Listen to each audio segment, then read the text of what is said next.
We're back. Another episode, Nothing's Off the Table. I'm sitting across from Lauren Gaffney. She is from Philly, the Philly area. Yep. She's in recovery a little over 7 years now. Coming up on 7 years. Coming up on 7 years. Yeah. Amazing. Thanks. You were on Kevin's podcast as well. I was, yeah. And we like to keep things in the family over here. So I'm very happy you made the trek. Yeah.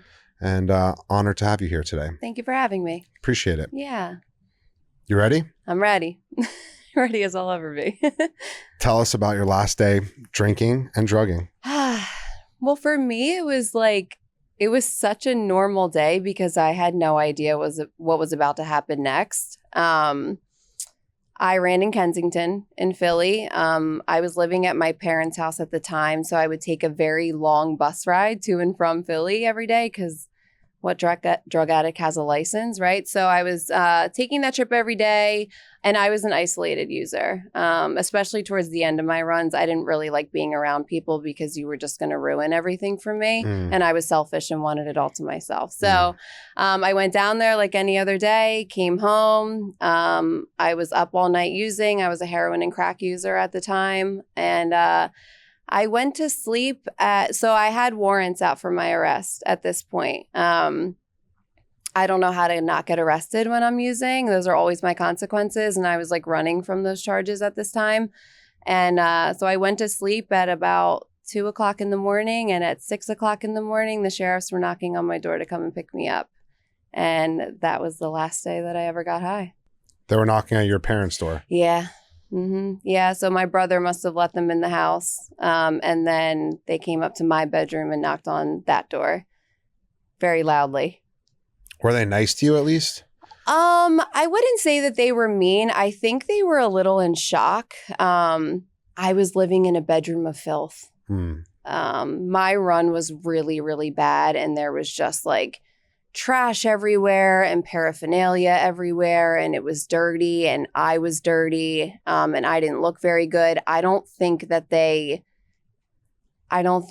thought what they walked into was what they were going to walk into. I wasn't very nice to them. Of course. Because I knew what was about to happen. And so I was like trying to hide in the bathroom because I was like, oh, I have to use the bathroom. And I'm trying to like use whatever I can, whatever I have left at that time. And I put up a fight for sure. So.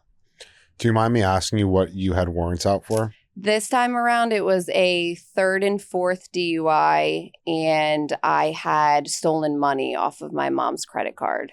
And your mom reported it? My brother did. Wow. Yeah. And I'm assuming this was because like you were such a hard user that they were like, this is our only chance at maybe getting her to get sober. Yeah, he had just like had enough at that time, I think. Now, when this happened, so I was almost 30. So at this point in time, they had dealt with like 12 years of my addiction, And in 2016, my dad had been diagnosed with Alzheimer's and my mom had also gotten sick.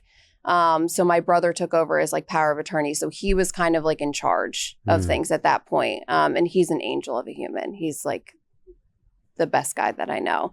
And I think at that point, he was just like, we're not going to let you keep doing this to the family, Yeah. Rightfully so. Yeah. So.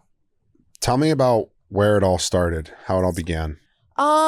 So I talk about this all the time. I had an extremely good childhood. I used to try to find reasonings as to why I was an alcoholic and an addict. Like I thought there had to be a reason because I would like go into the rooms, right? And I would hear these like horror stories of like traumatic upbringings or alcoholic parents or like whatever the case is. And I couldn't relate to that at all. So that kept me out of getting sober for a really long time. But yeah, I had a really good childhood. My parents were very loving parents. They gave us everything that we needed. I have an older brother and an older sister. They're amazing. They don't carry the trait of alcoholism. So there's nothing that I can really say was bad. I took my first drink at 14 because all my friends were drinking. That was it. My life has been ran on fear and everybody else's opinion for as long as I can remember. So I felt that night that if I didn't drink, I wasn't going to have friends anymore. But I liked it for sure. And that just like kind of spiraled for the next couple of years. Like in high school, I experimented with a lot of different things.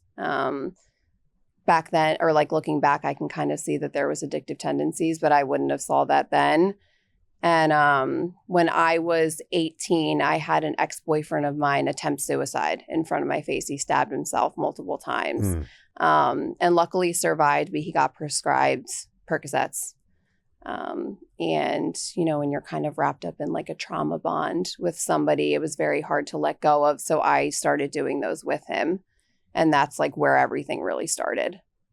Can you talk about that day a little bit and kind of just like, did you save his life? Yeah. I mean, obviously I called like 911 and stuff like that. So I didn't have a direct hand in saving it, but he definitely suffered from mental health, which I didn't know what that looked like at the time. I was young. We started dating when I was like 17, I think. And now that I have like firsthand experience with it, especially like through my career and stuff like that, I now know the signs. But back then I wouldn't have been able to say that. But we were just like, I mean, we had a good relationship, I guess. Like we partied and we had a ton of friends and everything was like kind of fine. And then we got into an argument one day and we didn't talk for a couple of days. And I was home alone at my parents' house and he showed up. And my bedroom window looks out to my driveway at my parents' house. And so we were talking, like I was from the window talking to him in the driveway. And he was like begging me to come outside and talk to him. And I wouldn't.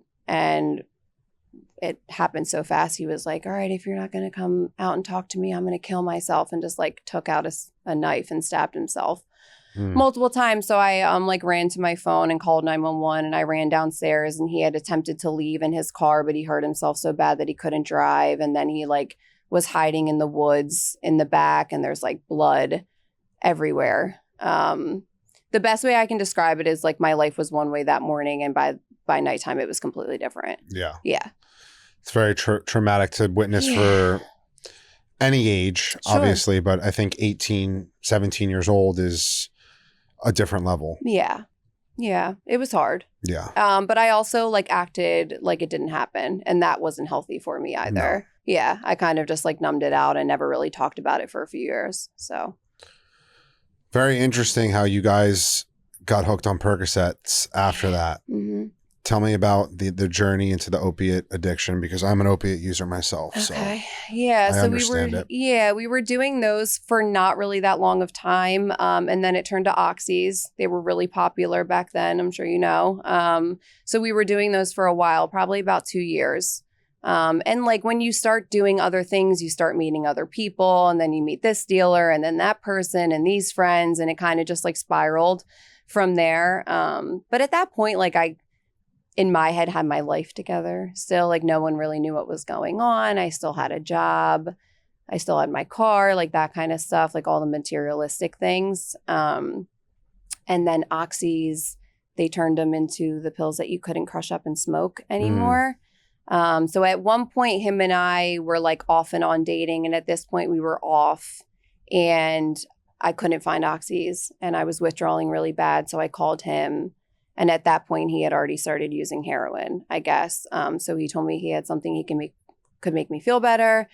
I met up with him and he shot me up with heroin for the first time. Were you afraid to shoot up for the first time? No, which is crazy. Wow. Yeah, because at that point, I was really scared of needles. Wow. I know.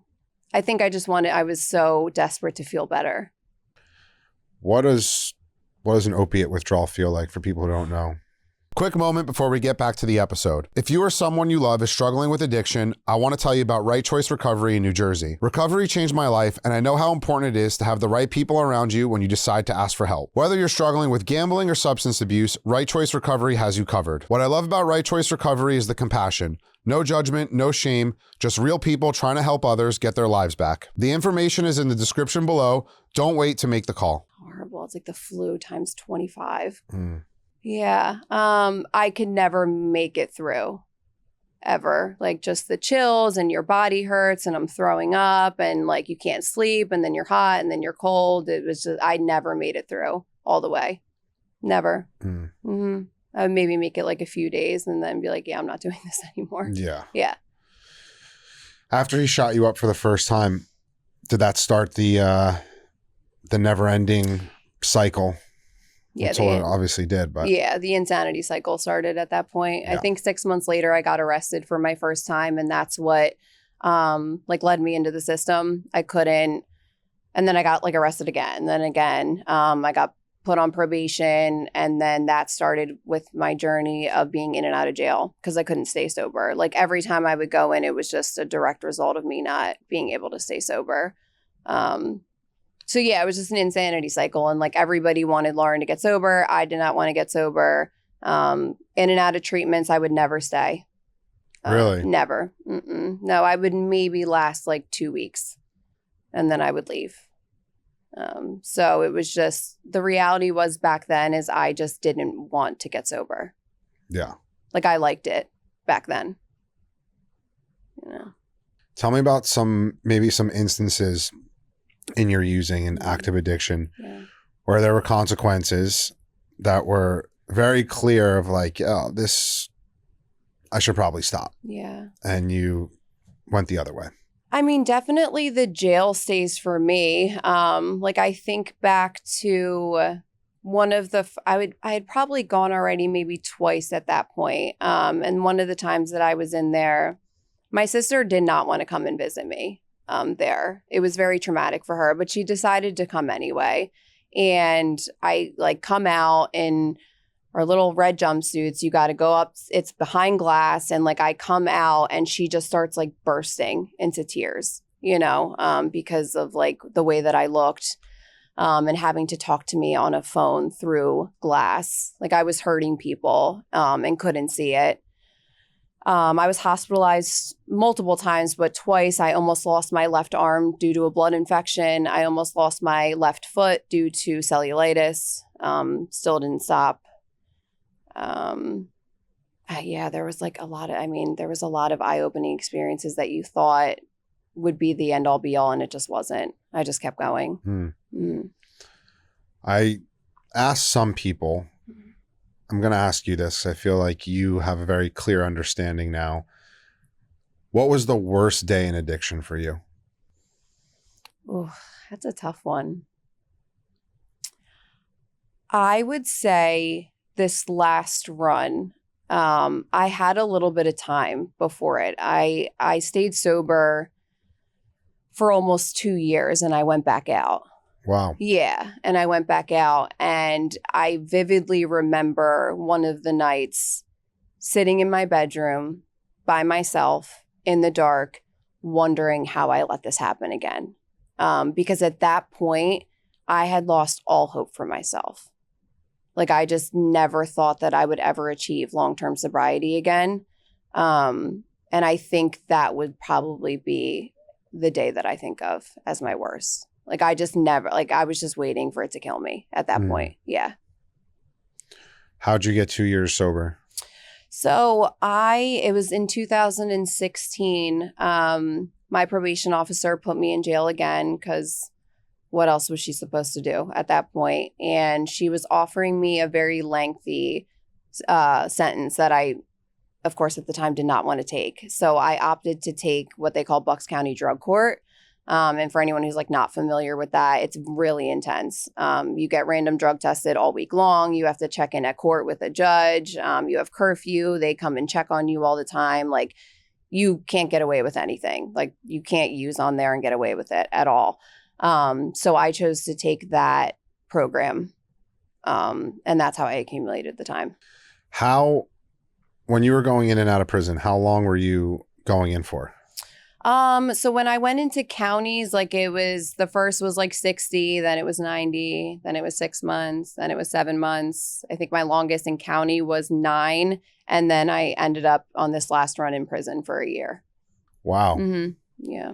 That was after the DUIs. That was, yeah. Like, so when I got sober for those almost 2 years and then went back out, I went to prison after the fact. When the sheriffs came to get me that day, that's how I remain sober. You don't really look like you would do too well in prison. Yeah, it was tough. Tell me about it. I think for me, it was a really eye-opening experience because county jail is like a joke, kind of. There's no real like treatment there. It's really just pause moments for people who are in addiction. It doesn't really do anything for you. And then when you go to prison, I was 3 hours away from home. I didn't have any like visits or anything. And people are up there for the rest of their lives. You know, like it's pretty intense up there. And I remember getting there and being like, I literally am here because I can't stop shooting heroin. Like this is going to be the rest of my life if I don't get sober.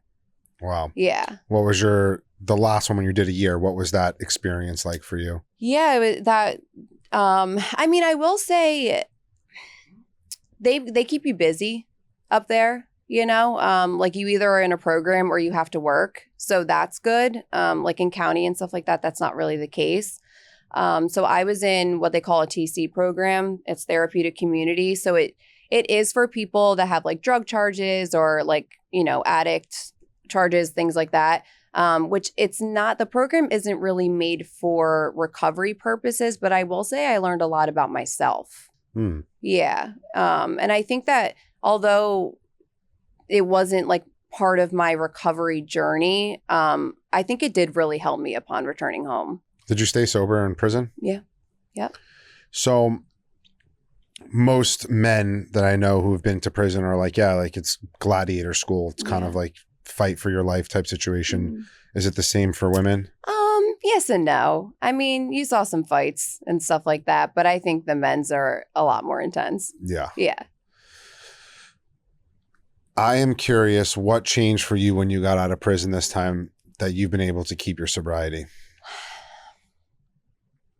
I've been asked this question a lot, and I don't know this to be accurate, but I think it is for me. I think that, like, I believe in the term when the pain gets great enough, right? Like, I believe that people reach a point in their life where it's like, enough is enough. It's time to make a change because the pain is so great that you don't have any other option but not to, you know? And I think I just reached that point. Yeah. I don't know if that happens for everybody. Like, that's why, like, people are like, why can't they get sober? I'm like, I don't know. They're just not ready to yet. You know, like, and I don't know when that's going to happen for people. I didn't know when it was going to happen for me either. But I just reached a point where it was like, I don't want to do this anymore. Yeah. Yeah. And now I have to figure out how not to. What'd you do? AA. Yeah, I came home in 2020 and it was COVID. So it was a little weird. Not for me because I had just sat in prison for a year. So I was just really excited to be home. Yeah. But like there was a clubhouse in Philly that was open and I lived there. I went to the 10 a.m.s and the noons and the 6s and the 8s and the 10s and like I just lived there and I like started fellowshipping and I reconnected with the sponsor that I had in the previous sobriety. And we started doing step work. And like for the first time in my life, I like honestly and thoroughly went through the 12 steps. The first time around, it was very surface level. I didn't really have a lot of faith in myself that I was going to stay sober. So it was just very like, for me, you can like go to AA all you want, but like living it is a whole other story. You have to implement what you're doing into your everyday life. And the first time around, I did none of that, you know? Yeah. So this time around, I had to learn how to like live it on a daily basis. So you're saying to me that there's a difference between staying sober and being in recovery? No. I know. Mind blowing, right? Yeah. I try to tell people that all the time. They don't, yeah. Like meetings are great. But it's just a small part of the pie. Right. There's a lot of work involved. I needed the obsession to be lifted. Correct. Like I needed to not want to wake up and not think about smoking oxys or snorting oxys or drinking or blow or what time I could wait till that was quote unquote acceptable for me to start the day. You know, it was just like, that feeling I thought was never going to be lifted. And I knew that I could always get away with the sobriety thing for a couple weeks or months. A little while. And then I'd be like, all right, I'm going to smoke a joint. Yeah. It's just weed. Yeah.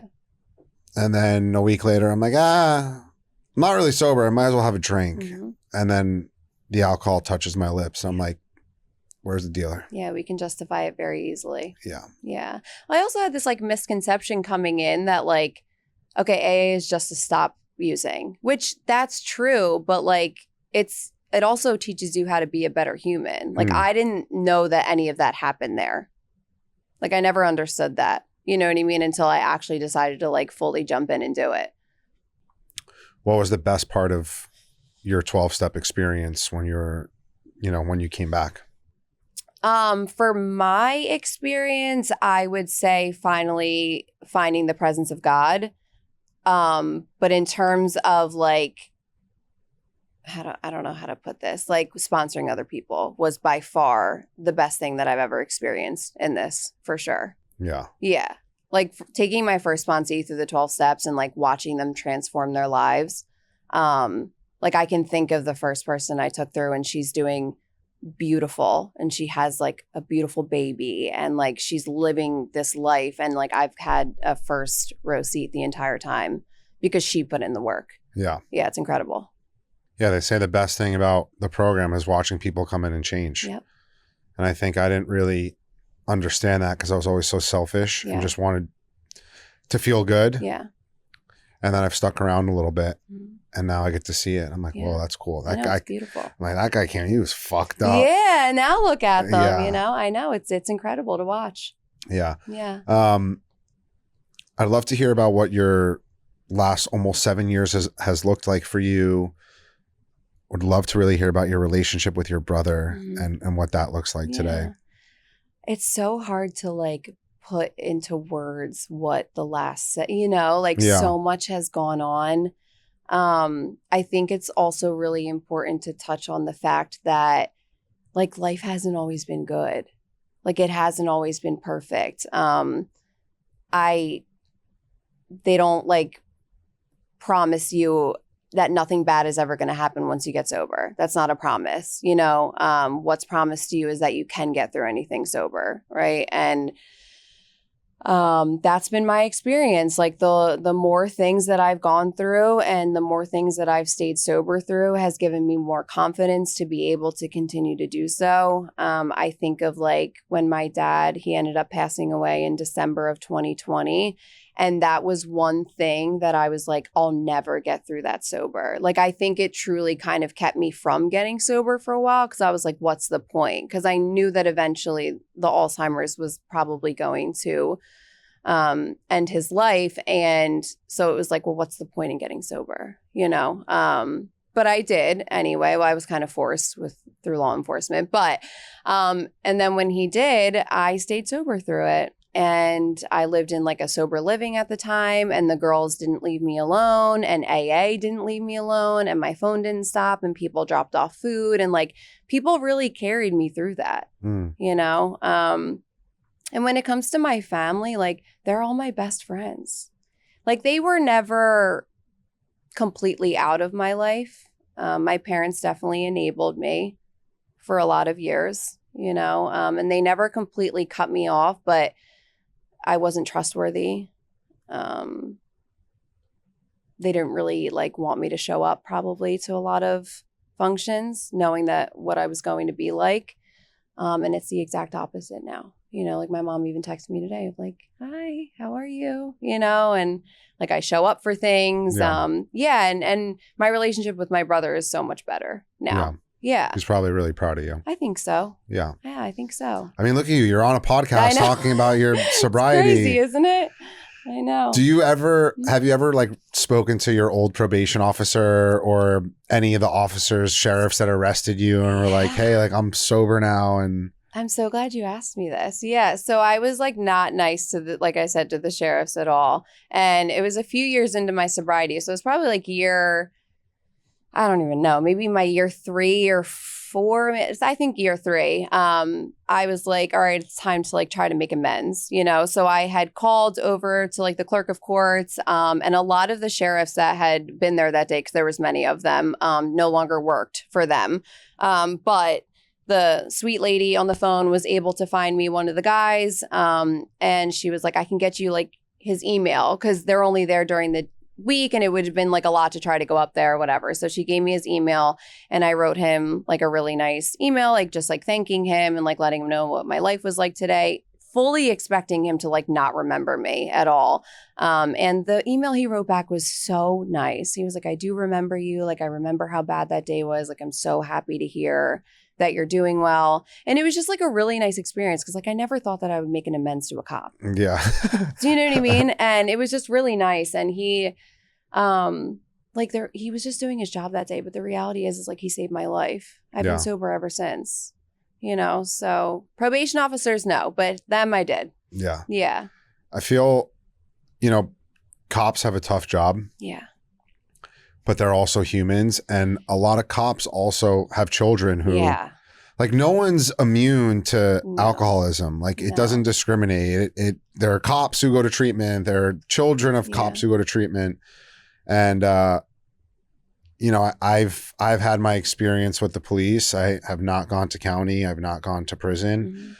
But, you know, in recovery, I've reached out to some of them and I'm like, hey, like, I was a prick. Yeah. I'm really sorry. I was a little entitled douche. It's the only word. Sorry. Yeah. And, you know, I'm sorry you had to deal with me that night, but I'm sober, blah, blah, blah. This is my life. And they always reach back out and they're like, man, so happy to hear that. Like, congratulations. Keep up the great work. And don't worry about it. We've dealt with a lot worse. You know, it's like, and it's like a feeling of freedom and relief when that happens. Yeah. I see what you do on TikTok. You talk a lot about recovery, which I love. I think there needs to be more of it.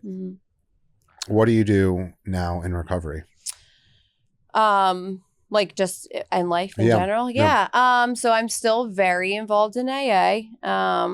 That is something I hope to never change because I once was complacent with that and I don't want to get like that again. I work in treatment. I work in the treatment field. So I'm the alumni coordinator over there. So I help run the alumni program. And I wear a lot of hats over there. But treatment work is the most fulfilling thing that I've ever done in my life. I love it so much. I get to see them when they first come in, where they're upset and in detox and not feeling well and all that kind of stuff. And then they leave, whether it's 30 days, 60 days, 90 days later, a whole different human. And it is a beautiful thing to watch. So yeah, that's what I do full time. I have a lot of friends that I get to see all the time. I do a lot of self-care. I like just really try to like focus on myself a lot of the time. And I spend time with my family. Love that. Yeah. What would you say to people who are like treatment resistant, as we call it? It's a tough one, right? Because like I think of all the times that I AMA'd from every treatment and like they couldn't tell me shit. You know, like looking back, whenever I'm sitting with somebody early on and discussing like aftercare and continuing treatment and things like that, and let's say that they're resistant, like I tell them all the time that I wish I would have listened to people's suggestions with more lived experience than me back then. Like if I had just listened to somebody earlier on, like who knows where I would have been, you know, but I also think like, if somebody doesn't want to get sober, they're not ready to get sober. And it doesn't necessarily matter what people say. I mean, I don't know. Sometimes you can convince them otherwise through conversation, but somebody's got to want it. Yeah. You know, it's hard. It's a tough one. It is hard. Yeah.